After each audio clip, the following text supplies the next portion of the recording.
Good afternoon friends, आप सबों का हमारे चैनल के ट्यूटोरियल्स में स्वागत है।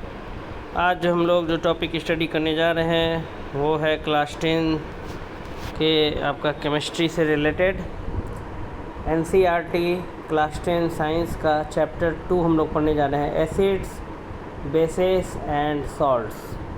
ठीक है, चैप्टर 2 हम लोग पढ़ेंगे एसिड्स बेसेस एंड सॉल्ट्स। ये हम लोगों को क्या करना है, स्टडी करना है। ठीक है, अम्ल क्षार और लवण, एसिड बेसिस एंड सॉल्ट्स, इसके बारे में हम लोग आइए स्टडी करते हैं। You have learned in your previous classes, आप अपने पहले के क्लास में पढ़ चुके हैं, that the sour and bitter tastes of food are due to the acids and bases respectively present in them.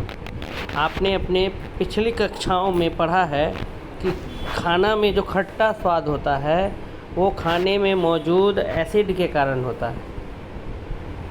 ठीक है, और खाने में जो कड़वा स्वाद होता है, जो बिटर टेस्ट होता है, वो खाने में मौजूद बेस के कारण होता है, क्षार के कारण होता है। एसिड मतलब होता है अम्ल, बेस का हिंदी होता है क्षार, और सॉल्ट्स का मतलब होता है लवण।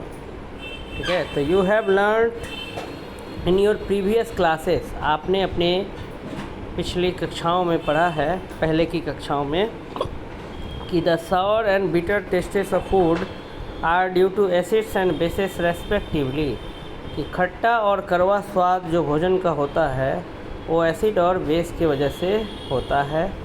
If someone in the family is suffering from a problem of acidity after over eating, अगर परिवार में हमारे कोई है जो बहुत ज़्यादा खाने के कारण, ओवर ईटिंग के कारण अगर उसे एसिडिटी हो गया है, तो which of the following would you suggest, तो आप उपचार के तौर पर उसे क्या सुझाएंगे। Which of the following would you suggest as remedy. ठीक है, लेमन जूस पीने को कहेंगे, या फिर विनेगर लेने को कहेंगे, या बेकिंग सोडा। तो हम लोग उसे क्या कहेंगे, बेकिंग सोडा कहेंगे, क्योंकि उसे अगर एसिडिटी हुआ है तो हमें उसे कोई बेस देना पड़ेगा, क्योंकि बेस ये लेमन जूस में जो है साइट्रिक एसिड होता है, और विनेगर जो है वो एसिटिक एसिड है। तो लेमन जूस और विनेगर दोनों एसिड्स हो गया। अब एसिड्स, उसको ऑलरेडी एसिडिटी है, हम और एसिड देंगे तो वो तो ट्रीटमेंट नहीं हुआ, वो उसके लिए और नुकसानदायक होगा। तो बेकिंग सोडा सॉल्यूशन भले हम दे सकते हैं, बेकिंग सोडा का घोल, क्योंकि वो एक बेस का काम करेगा और एसिड को क्या कर देगा, एसिड का जो इफ़ेक्ट है उसको न्यूट्रलाइज कर देगा, या उसको नल्लीफाई, उसको ख़त्म कर देगा। रिकॉल वही लिखा है कि surely you must have used your knowledge about the ability of acids and bases to nullify each other's effect. Which property do you think while choosing the remedy, कह रहा है कि जब आप रेमेडी के बारे में सोच रहे थे तो कौन सा गुण का इस्तेमाल किया। तो वही हमने अपना जो एसिड और बेस का जो गुण है, जो हमने पढ़ा था कि एसिड और बेस एक दूसरे को क्या करते हैं, एक दूसरे के प्रभाव को ख़त्म कर देते हैं, नल्लीफाई कर देते हैं। तो इसी प्रॉपर्टी का हमने क्या किया, यूज किया। Recall how we tested sour and bitter substances without testing them, कह रहा है कि याद करिए कि हम लोग जो है कैसे पता लगाते थे, कैसे टेस्ट करते थे कि कौन सा सामान जो है वो खट्टा है और कौन सा सामान जो है कड़वा है। यू ऑलरेडी नो डैट, आप ऑलरेडी जानते हैं कि acids are sour in taste, कि एसिड्स का स्वाद जो होता है वो खट्टा होता है। And change the colour of blue litmus to red, और एसिड जो है वो ब्लू लिटमस को किस में बदलता है, रेड में बदल देता है। वेयर एज, जबकि bases are bitter and change the colour of the red litmus to blue, जबकि बेस जो है वो बिटर है और बेस जो है वो क्या करता है, रेड लिटमस को ब्लू में बदल देता है। Litmus is a natural indicator, litmus क्या है, एक नेचुरल इंडिकेटर है। Turmeric is another in such indicator, और टर्मरिक भी वैसा ही एक इंडिकेटर है। Have you notice that a stain of curry, मान लीजिए आप सब्जी का झोल का दाग लग जाए, on a white cloth becomes reddish brown, वो लाल भूरा रंग का हो जाता है। When soap which is basic in nature, साबुन जो कि बेसिक होता है नेचर में, इज स्क्रब्ड ऑन इट, जब साबुन को हम उसको रगड़ते हैं तो वो जो दाग, जो पीला दाग होता है, वो दाग रेडिश ब्राउन में क्या हो जाता है, कन्वर्ट हो जाता है। इट टर्न्स येलो अगेन, वो फिर से पीला हो जाता है। When the cloth is washed जब कपड़े को हम धोते हैं विथ प्लेंटी ऑफ वाटर, बहुत ज़्यादा पानी से। You can also use synthetic indicators, आप जो है आर्टिफिशियल इंडिकेटर्स का भी यूज कर सकते हैं, सिंथेटिक इंडिकेटर का भी, such as methyl orange and phenolphthalein, जैसे कि उदाहरण के लिए मिथाइल ऑरेंज और फेनोल्फ्थैलीन का हम क्या कर सकते हैं, इस्तेमाल कर सकते हैं। इन दिस चैप्टर, इस पार्ट में we will study the reactions of acids and bases. इस चैप्टर में हम लोग क्या करेंगे, स्टडी करेंगे रिएक्शन एसिड और बेसिस का। How acids and bases cancel out each other's effects, और किस प्रकार से एसिड और बेस एक दूसरे का जो प्रभाव है उसको ख़त्म कर देते हैं। And many more interesting things, और बहुत सारी रोचक चीज़ों को हम पढ़ेंगे, डेट वी यूज, जिसका इस्तेमाल, और एंड सी, और हम लोग देखते हैं in our day to day life, हमारे रोज़ के जीवन में।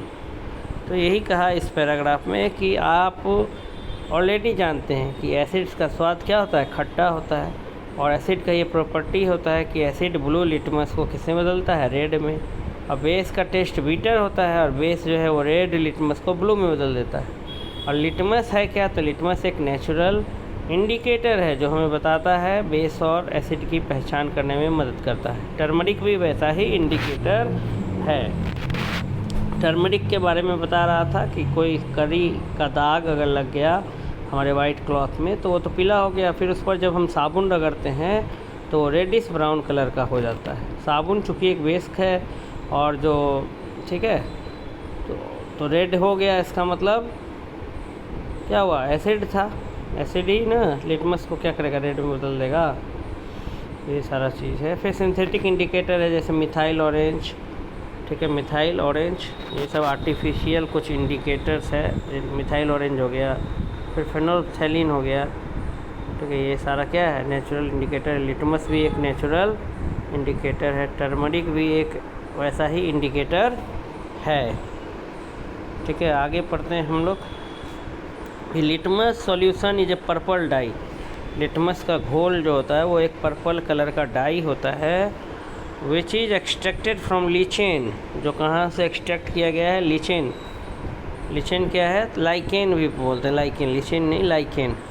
Litmus solution is a purple dye, litmus solution एक पर्पल डाई है, पर्पल कलर है, dye money colour, which is extracted, जो प्राप्त होता है या जिसको हम डिराइव करते हैं कहाँ से, फ्रॉम लाइकेन, लाइकेन से प्राप्त करते हैं। A plant belonging to the division thallophyta, एक पौधा है लाइकेन जो थैलोफाइटा डिवीजन को बिलोंग करता है, and is commonly used as an indicator, और इसका साधारणतः हम इंडिकेटर के तौर पर इस्तेमाल करते हैं। When the litmus solution is neither acidic nor basic, जब लिटमस सॉल्यूशन ना ही एसिडिक होता है ना ही बेसिक होता है, इट्स कलर इज पर्पल, तो इसका रंग जो होता है वो पर्पल होता है। There are many other natural materials, और भी बहुत सारे नेचुरल मटेरियल्स होते हैं, लाइक रेड कैबेज लीव्स, जैसे लाल बंदा गोभी के पत्ते, टर्मरिक हल्दी, coloured petals of some flowers, कुछ फूल के रंगीन पंखुड़ियाँ, सच एज हाइड्रेंजिया, जैसे कि हाइड्रेंजिया, पेटूनिया, जेरेनियम, ये सब फूल है जिसकी पंखुड़ियाँ, colourful petals, which indicate the presence of acid और बेस इन ए सोल्यूशन, जो क्या चीज़ का पता लगाएगा, एसिड और बेस है कि नहीं किसी सॉल्यूशन में। These are called acid base indicators और समटाइम्स सिंपली इंडिकेटर्स, तो इन्हें हम क्या कहते हैं, एसिड बेस इंडिकेटर्स कहते हैं। तो लिटमस सॉल्यूशन जब ना ही एसिडिक होता है ना ही बेसिक होता है, उसका कलर पर्पल होता है, और बहुत सारा नेचुरल मटेरियल भी, red cabbage leaves, turmeric, coloured petals of some flowers such as hydrangea, petunia, geranium, ये सब इंडिकेटर के तौर पे क्या करता है, काम करता है, ठीक है। अब आइए आगे पढ़ते हैं। अंडरस्टैंडिंग, अगला टॉपिक हम लोग स्टडी करते हैं। Understanding the acid chemical property, understanding the chemical properties of acids and bases, ठीक है। केमिकल प्रॉपर्टीज़ को क्या करना है, स्टडी करना है। अंडरस्टैंडिंग केमिकल प्रॉपर्टीज़, ठीक है, understanding chemical properties of acids and bases, acid और बेस का केमिकल प्रॉपर्टीज़ के बारे में क्या करना है, पढ़ना है हमें, ठीक है। तो कह रहा है acid and bases in the laboratory, lab में एसिड और बेस के बारे में पढ़ना है। तो एक एक्टिविटी दिया हुआ है, उसके माध्यम से हम लोग स्टडी करेंगे। Activity 2.1 acid and basis in the laboratory. Laboratory में जो एसिड और बेस है उसके बारे में स्टडी करना हमें। कलेक्ट द, एक एक्टिविटी दिया हुआ है, इसको देखते हैं। Collect the following solutions from the science laboratory. कह रहा है कि साइंस के लेबोरेटरी से ये निम्नलिखित सॉल्यूशन को क्या कर लीजिए, इकट्ठा कर लीजिए। जैसे हाइड्रोक्लोरिक एसिड HCl इकट्ठा कर लीजिए, सल्फरिक एसिड H2SO4 ले लीजिए, नाइट्रिक एसिड HNO3 ले लीजिए, एसिटिक एसिड CH3COOH ले लीजिए। ये सारा एसिड का नाम था। Hydrochloric acid HCl, sulphuric acid H2SO4, ये सब फार्मूला भी याद रखना है। Nitric acid HNO3, acetic acid CH3COOH, sodium hydroxide NaOH, calcium hydroxide CaOH2, potassium hydroxide KOH and magnesium hydroxide MgOH2 and ammonium hydroxide NH4OH। तो कह रहा है कि ये जो सॉल्यूशंस है, इन सॉल्यूशंस को इकट्ठा कर लेना है साइंस के लैब से, साइंस के लेबोरेटरी से। Collect the following solutions from the science laboratory. Hydrochloric acid HCl, sulphuric acid H2SO4, nitric acid HNO3, acetic acid CH3COOH, sodium hydroxide NaOH, calcium hydroxide CaOH2, potassium hydroxide KOH, magnesium hydroxide MgOH2 and ammonium hydroxide NH4OH। ये कुछ chemical लेना है और इसका formula भी दिया हुआ है। जैसे hydrochloric acid HCl, sulphuric acid H2SO4, nitric acid HNO3, acetic acid CH3COOH। ठीक है, ये सारा को हमें ले लेना है। उसका बाद कह रहा है दीज इंडिकेटर्स टेल अस, ये जो इंडिकेटर्स है वो हमें बताएगा वेदर। उसके बाद वो पुट अ ड्रॉप, ये सब तो ले लेना है, बारी बारी से क्या करना है। Put a drop of each of the above solution, जो भी सॉल्यूशन हमने लिया है उसको हम वॉच ग्लास, एक शीशा का टुकड़ा लेंगे, उस पर हम बारी बारी से एक एक ड्रॉप डालेंगे। ठीक है, और and test with a drop of the indicators, और फिर इंडिकेटर्स का ड्रॉप भी हम डालेंगे और फिर चेक करेंगे कि क्या हो रहा है। What change in colour did you observe with red litmus, ठीक है, blue litmus, phenolphthalein and methyl orange solution for each of the solutions taken. कह रहा है कि एक वॉच ग्लास ले लेना है। क्या ले लेना है? Watch glass. पुट, ठीक है, पुट अ ड्रॉप, ये तीनों जो पॉइंट्स लिखा हुआ है इसको हम लोग पढ़ते हैं कि put A drop of each of the above solutions on A watch glass. एक वॉच ग्लास ले लेना है ऐसे, इसके ऊपर में एक बूंदा जो है डालना है और एक बूंद, ठीक है, एक बूंदा हम डाल दिए इसका, किसका, और एक बूंदा जो है हम डाल देंगे उसका, जो हमारा इंडिकेटर है उसका। दोनों को क्या करेंगे, मिक्स कर देंगे, तो हमें पता चल जाएगा कि जो है क्या कलर दे रहा है। ये ऑब्जर्व हमको करना है, कलर कौन सा दे रहा है। ठीक है, कह रहा है collect the following solution from the science laboratory. Science laboratory में जो है हमको कलर ले लेना है। ठीक है, साइंस लैब में collect the following solutions from the science laboratory. Hydrochloric acid HCl, sulphuric acid H2SO4, nitric acid HNO3 and acetic acid CH3COOH।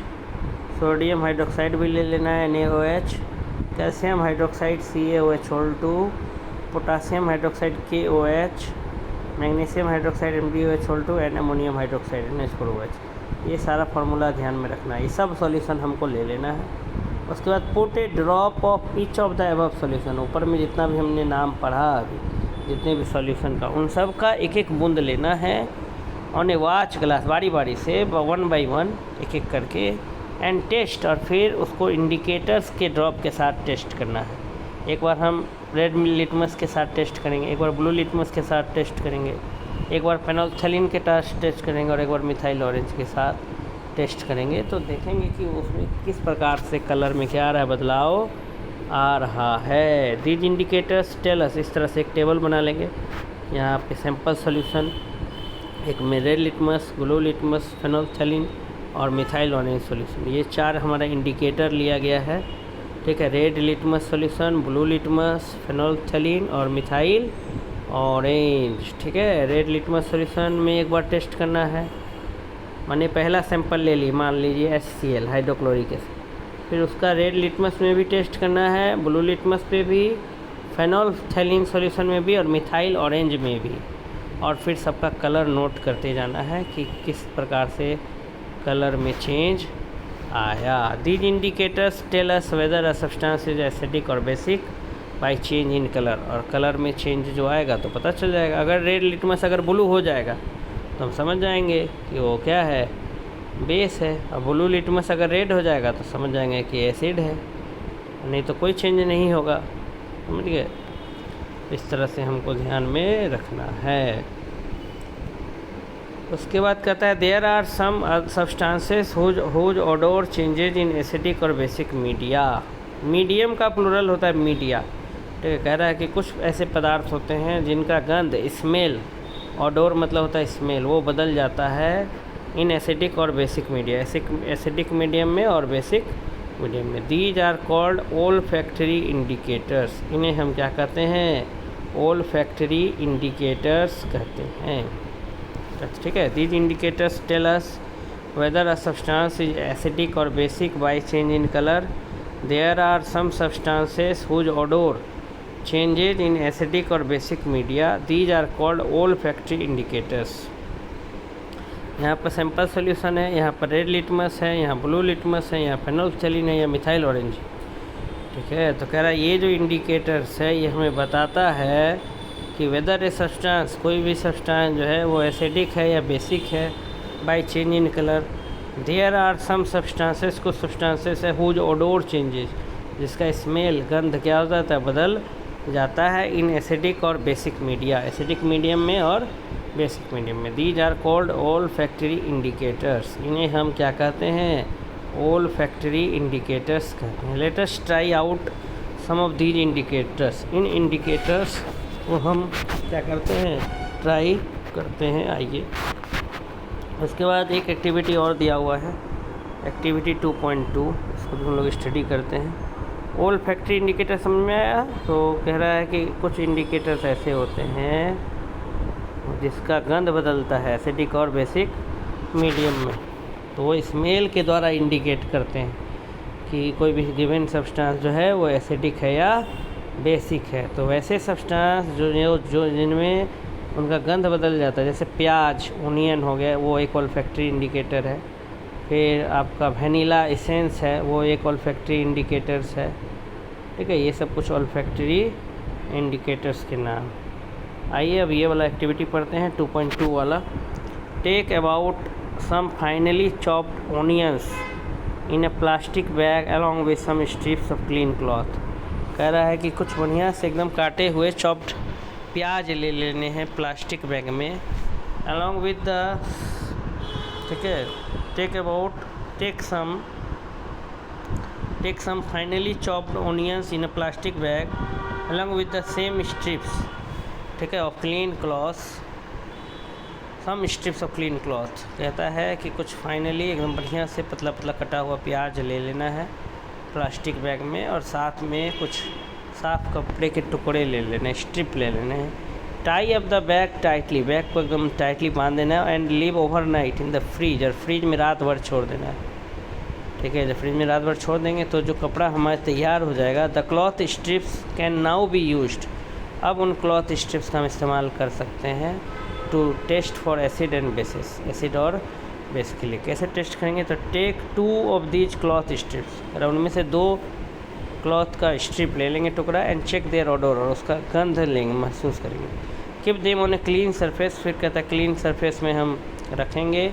And put a few drops of dilute HCl, और पतला HCl acid डालेंगे एक strip में, और एक strip में dilute NaOH डालेंगे, sodium hydroxide, NaOH sodium hydroxide, जो कि क्या है, एक बेस है। यहाँ पर देखिए सोडियम हाइड्रोक्साइड NaOH, तो क्या है, एक बेस का काम करता है। और एक ले लेना HCl हाइड्रोक्लोरिक एसिड HCl। तो कहता है कि 2 जो कपड़ा का जो टुकड़ा है, एक टुकड़े पर हमको डालना है डाइल्यूट, पतला। दो बताए थे वर्ड होता है टर्म, एक होता है डाइल्यूट माने पतला और एक होता है कंसनट्रेटेड माने गाढ़ा। तो पतला HCl का कुछ बूंद हमको डालना है पहले वाले कपड़े के टुकड़े पर, और दूसरे कपड़े के ऊपर में क्या डालना है, पतला बेसिक सॉल्यूशन डालना है, सोडियम हाइड्रोक्साइड डालना है, NaOH क्या करना है, डालना है। उसके बाद कहता है कि रिंस, उसके बाद क्या कर रहा है कि rinse both cloth strip with water. फिर कहता है कि दोनों क्लॉथ स्ट्रिप्स को पानी से क्या कर लेना है, धो लेना है। Again check the rod out, बार बार, और फिर उसका स्मेल लेना है। नोट देयर ऑब्जर्वेशन, और क्या आपको महसूस हुआ वो आप ऑब्जर्व करके बताएंगे। उसके बाद आता है टेक सम, नाउ टेक, अब कहता है कि अब जो है आप क्या ले लीजिए, वेनिला इसेंस ले लीजिए। क्या ले लीजिए, vanilla essence. Now take some vanilla, dilute vanilla essence. Vanilla essence आप देखे होंगे केक में, केक जब बनता है तो जिस तरह का स्मेल करता है, केक बनाने में, केक के बैटर में, जो केक बनाते हैं उसका घोल बैटर उसमें डाला जाता है। फिर क्लोव ऑयल का भी इस्तेमाल आप कर सकते हैं इंडिकेटर के तौर पर। फिर take some dilute HCl solution, dilute HCl solution ले लेना है एक टेस्ट ट्यूब में, और एक टेस्ट ट्यूब में क्या ले लेना है, डाइल्यूट NaOH ले लेना है। एक में डाइल्यूट HCl, एक में डाइल्यूट NaOH। फिर उसमें कुछ बूंदा डाल देना है वेनिला एसेंस का दोनों टेस्ट ट्यूब में, और हिला लेना है, और फिर उसका स्मेल को टेस्ट करके देखना है। क्लोव ऑयल के साथ भी यही करना है, जो लौंग का जो तेल है उसके साथ भी एक बार डाइल्यूट HCl के साथ और एक बार डाइल्यूट NaOH के साथ रिएक्शन करा के देखना है कि क्या होता है। तो वेनिला, ऑनियन और क्लोव ये सब जो है हम उसका ऑल्फैक्टरी इंडिकेटर्स के तौर पे इस्तेमाल कर सकते हैं। सब जो है अपना स्मेल चेंज करके बताएगा, ठीक है। नेक्स्ट हमारा टॉपिक है how acids and bases reacts with metals. Acid और बेस किस तरह से रिएक्ट करता है मेटल के साथ, ठीक है। How acid and bases react with metals, acid और बेस जो हैं वो किस तरह से क्या करते हैं, रिएक्ट करते हैं। How do acids and bases react with metals, ये हमारा है एक्टिविटी है यहाँ 2.3, इसको हम लोग थोड़ा पढ़ते हैं। This activity needs the teachers assistance, कह रहा है इस एक्टिविटी में हमें शिक्षक की क्या लेनी है, सहायता लेनी होगी। Set the apparatus as shown, इस तरह का जिस तरह का दिखाया गया है एपरेटस, इस तरह से हमको क्या कर लेना है, एपरेटस को सेट कर लेना है। ध्यान से देखिएगा तो आपका यहाँ पर देखिए, यहाँ स्टैंड है, ये आपका टेस्ट ट्यूब यहाँ लटका देना है स्टैंड से। इसमें देखिए डाइल्यूट सल्फरिक एसिड है, हाँ H2SO4 है। इसमें जिंक का टुकड़ा रखा गया, जिंक ग्रेनुअल्स। ये डिलीवरी ट्यूब है, यहाँ से गैस निकल रहा है। यहाँ एक सोप साबुन का सॉल्यूशन रखना है, यहाँ जलता हुआ मोमबत्ती ले जाना है। तो आप देखेंगे कि हाइड्रोजन गैसेस से जो रिलीज होगा वो जलेगा with A pop sound. Burning of hydrogen gas with A pop sound, hydrogen gas का प्रॉपर्टी होता है कि वो जब भी जलता है तो पॉप साउंड के साथ जलता है। तो ये खैर एक्टिविटी है, इसको देखते हैं। इस एक्टिविटी के लिए टीचर की सहायता होगी। सबसे पहले एपरेटस को सेट कर लेना है जैसा कि दिखाया गया है फिगर 2.1 में।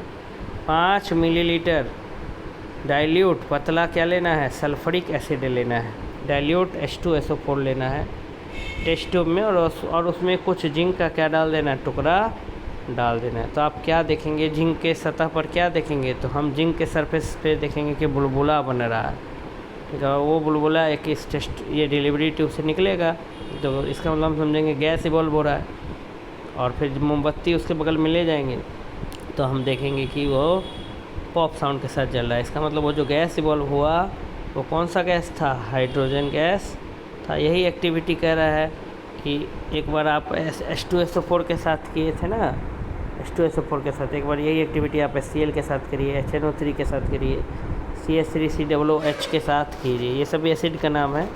HCl मतलब हाइड्रोक्लोरिक एसिड, HNO3 मतलब नाइट्रिक एसिड, सल्फरिक एसिड का होता है H2SO4। तो वही एक्टिविटी करने कह रहा है। तो इस एक्टिविटी से हमें यही पता चलेगा। आगे देखिए, नोट डैट, आप ये नोट करेंगे या आप ये पाएंगे कि metal in the above reaction, metal जो है आप ये पाएंगे कि मेटल जो है, note that the metal in the above reactions, आप ये पाएंगे कि ऊपर में जो मेटल आपने देखा displaces hydrogen atom from the acid, वो क्या करेंगे, हाइड्रोजन को एसिड से अलग कर देंगे as hydrogen gas, hydrogen gas का फॉर्मेशन कर लेंगे एंड फॉर्म्स ए कंपाउंड, और एक कंपाउंड बना लेंगे कॉल्ड ए सॉल्ट, जिसको कि हम लोग सॉल्ट कहते हैं। तो the reaction of a metal with an acid can be summarised, acid का मेटल के साथ अगर रिएक्शन देखें तो उसको हम ये कह सकते हैं कि एसिड प्लस मेटल, एसिड का कभी भी अगर हम मेटल के साथ रिएक्ट कराएंगे तो बनेगा salt plus hydrogen gas, salt बनेगा और हाइड्रोजन गैस बनेगा। जैसे ठीक है, Zn प्लस H2SO4 तो बनेगा ZnSO4 plus H2, zinc sulphate बनेगा और हाइड्रोजन गैस बनेगा। Zn जिंक लिए थे ना इस एक्टिविटी में, जिंक ग्रेनुअल्स लिए थे, तो Zn प्लस H2SO4 एसिड के तौर पर सल्फरिक एसिड लिए थे, तो ZnSO4 प्लस H2। अगर वही HCl लेंगे तो ZnCl2 प्लस H2। हर बार एक सॉल्ट का फॉर्मेशन होगा रेस्पेक्टिव सॉल्ट का, और हाइड्रोजन गैस क्या होगा, इवॉल्व होगा। तो वही लिखा है कि जब कभी भी हम मेटल का एसिड के साथ रिएक्ट करेंगे, एसिड प्लस मेटल क्या बनाएगा, सॉल्ट प्लस हाइड्रोजन गैस। जब कभी भी हम एसिड का मेटल के साथ क्या करेंगे, रिएक्शन कराएंगे, तो बनेगा सॉल्ट और हाइड्रोजन गैस। वही चीज़ कर रहा है बेस के साथ करने के लिए। Place a few pieces of granulated zinc metal in a test tube, add 2 ml of sodium hydroxide and warm the contents, repeat the rest of the steps and record your observations। Base के साथ करेंगे तो क्या होगा, तो base के साथ भी वही होगा, सॉल्ट बनेगा और हाइड्रोजन गैस बनेगा। ठीक है, लेकिन सभी मेटल के साथ ऐसा नहीं है, सब मेटल के साथ बेस बनना ज़रूरी नहीं है, बेस के साथ भी हाइड्रोजन इवॉल्व हो ऐसा बात नहीं है। लेकिन हाँ, अभी हमने यही देखा कि एसिड प्लस मेटल किए या बेस प्लस मेटल भी कर रहे हैं तो सॉल्ट बन रहा है और हाइड्रोजन गैस बन रहा है। अगला टॉपिक देखिए, अगला टॉपिक है हमारा ये वाला, how do metal carbonates and hydrogen carbonates reacts with acid. Metal carbonate और मेटल हाइड्रोजन कार्बोनेट जो है वो एसिड के साथ कैसे रिएक्ट करता है। तो हम ये जानते हैं कि मेटल कार्बोनेट जो है, मेटल कार्बोनेट ठीक है, Na2CO3 जैसे ले लीजिए, यहाँ देखिए सोडियम कार्बोनेट है और यहाँ एसिड लिया गया HCl, यहाँ क्या बना, सॉल्ट बना, हाइड्रोजन गैस बना और कार्बन डाइऑक्साइड गैस बना। सॉल्ट, हाइड्रोजन गैस और सॉल्ट, वाटर H2O लिखा है, water plus carbon dioxide, salt, water और कार्बन डाइऑक्साइड बनेगा जब कभी भी। ठीक है, how do metals and metal carbonates and metal reacts. तो ये दो रिएक्शन दिया हुआ है, यहाँ एक और है, यहाँ भी एक रिएक्शन है, ये सब ध्यान में रखना है। और हम तो समराइज के तौर पर ये कर सकते हैं कि जब भी मेटल कार्बोनेट और मेटल हाइड्रोजन कार्बोनेट का रिएक्शन हम एसिड के साथ कराएंगे तो क्या बनेगा, सॉल्ट, वाटर और कार्बन डाइऑक्साइड। जैसे एग्जांपल में Na2CO3, यहाँ वही कह रहा है कि दो टेस्ट ट्यूब ले लीजिए, a label them as A and B, और दोनों का नाम लिख दीजिए, एक का A लिख दीजिए, एक का B लिख दीजिए। A वाले टेस्ट ट्यूब में आपको क्या लेना है, 0.5 ग्राम सोडियम कार्बोनेट लेना है, 0.5 ग्राम क्या लेना है, सोडियम कार्बोनेट लेना है। और B वाले टेस्ट ट्यूब में आपको सोडियम हाइड्रोजन कार्बोनेट लेना है, NaHCO3, मतलब B में NaHCO3 और A में Na2CO3 आपको लेना है, और दोनों को HCl के साथ क्या कराना है, रिएक्ट कराना है। तो देखिए बनेगा salt plus water plus carbon dioxide. ठीक है, तो हम ओवरऑल समराइज ये कर सकते हैं कि जब कभी भी मेटल कार्बोनेट या मेटल हाइड्रोजन कार्बोनेट का हम एसिड के साथ रिएक्शन कराते हैं तो क्या बनता है, सॉल्ट, कार्बन डाइऑक्साइड और वाटर, सॉल्ट, कार्बन डाइऑक्साइड और वाटर का फॉर्मेशन होता है। ठीक है, लाइम स्टोन, ये वाला पैराग्राफ में आप देखिए, limestone, chalk and marble are different forms of calcium carbonate. ठीक है, चूना पत्थर, चॉक और मार्बल ये तीनों ही जो है कैल्शियम कार्बोनेट का ही अलग अलग रूप है। ठीक है। जिसके लास्ट में CO3 रहेगा आप समझ जाइएगा कि कार्बोनेट है, और जिसके लास्ट में HCO3 रहेगा तो आप समझ जाइएगा हाइड्रोजन कार्बोनेट है। तो जितने भी मेटल के कार्बोनेट हैं और मेटल के हाइड्रोजन कार्बोनेट हैं, जब उनका हम एसिड्स के साथ रिएक्शन करते हैं तो सॉल्ट बनता है, ठीक है, वाटर बनता है और कार्बन डाइऑक्साइड गैस बनता है, ठीक है। तो Na2CO3 + 2HCl ये दोनों रिएक्शन आप देख सकते हैं, ठीक है। Na2CO3 + 2HCl 2NaCl + H2O + CO2, और एक ये वाला कि NaSCO3 + HCl NaCl + H2O + CO2। फिर कह रहा है जब CO2 गैस को लाइम वाटर से पास कराएंगे तो लाइम वाटर क्या हो जाएगा, मिल्की हो जाएगा, CaOH2 + CO2। तो वाइट प्रेसिपिटेट बनेगा कैल्शियम कार्बोनेट, और लाइम वाटर मिल्की हो जाएगा। तो ओवरऑल हम ये बात कह सकते हैं। नेक्स्ट है हमारा how do acid and base react with each other.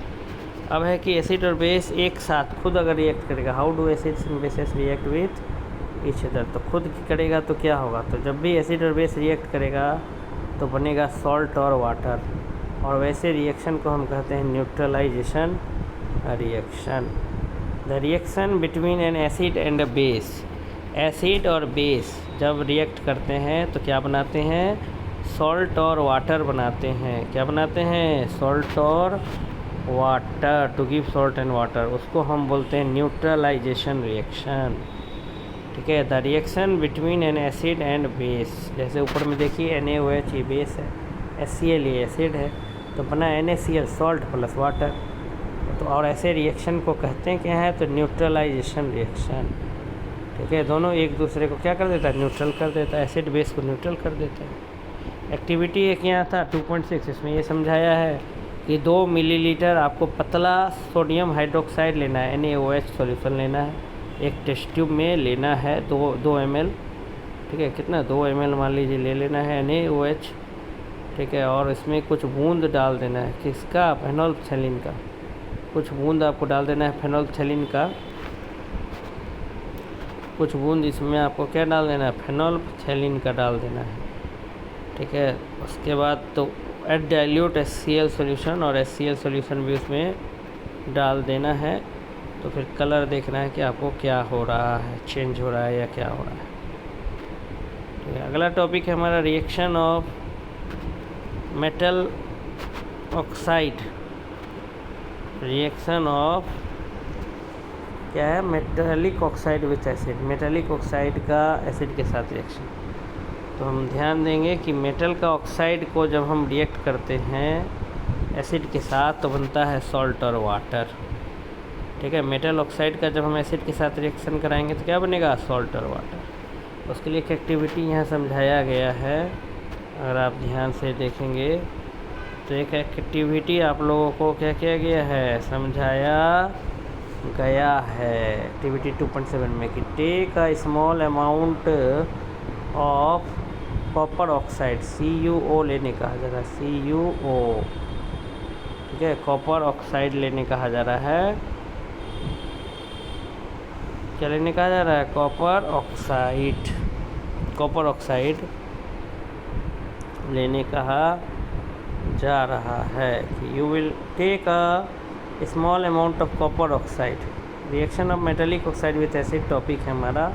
Metallic oxide का रिएक्शन हमको पढ़ना है, किसके साथ, एसिड के साथ। उसके लिए एक्टिविटी 2.7 पढ़ना है। Take a small amount of copper oxide in a beaker, कह रहा है कॉपर ऑक्साइड का थोड़ा सा मात्रा क्या ले लेना है, एक बेकर में, एक बर्तन में ले लेना है।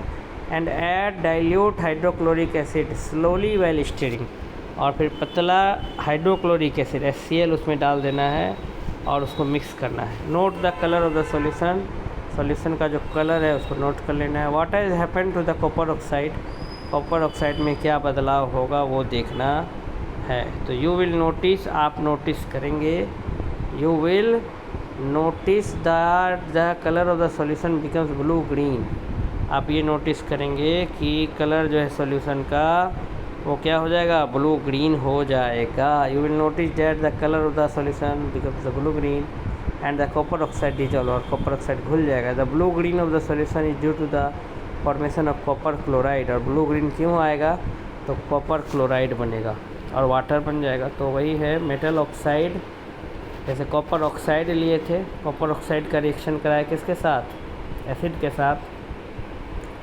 HCl मान लीजिए कि CuO लिए और HCl लिए, तो बन गया आपका CuCl2 प्लस H2O। ठीक है, तो मेटल ऑक्साइड प्लस एसिड मिलके क्या बनाता है, सॉल्ट और वाटर बनाता है। ठीक है, अगला है reaction of non metallic oxide with base. Non metallic oxide जैसे कैल्शियम हाइड्रोक्साइड ले लिए हम लोग। अब reaction of a non metallic oxide with base, तो you saw the reaction between carbon dioxide and calcium hydroxide. तो calcium hydroxide which is a base reacts with carbon dioxide to produce a salt and water, तो भी salt and water ही बनाएगा। Non metallic oxide का भी जब हम base के साथ रिएक्शन कराएंगे तो क्या बनाएगा, सॉल्ट और वाटर बनाएगा।